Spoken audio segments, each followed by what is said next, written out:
We will now look at part 2 of the experiment, which is to purify the crude product. The process we will be using is called recrystallization.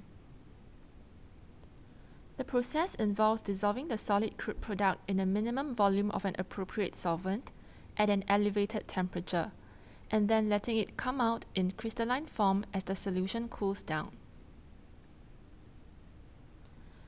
As the product is usually present at a much larger quantity than the impurity, when the hot saturated solution is allowed to cool down, only the product will crystallize out, while the impurity remains in the solution as it has not reached saturation point yet. In this experiment, we have added salicylic acid, ethanoic anhydride, and concentrated sulfuric acid to produce aspirin and ethanoic acid.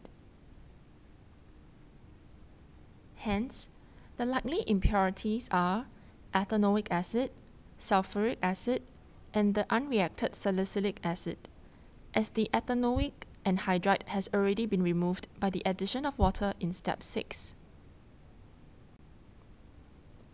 As ethanoic acid and sulfuric acid are both much more soluble in water than aspirin and salicylic acid, they will remain in solution and be removed from the solid product by filtration in step 7. Following the procedure of the experiment, in step 10, the solid crude product that contains mainly salicylic acid as the impurity is first dissolved in a minimum volume of ethanol. In step 12, hot water is added to the ethanolic solution to form a hot saturated solution.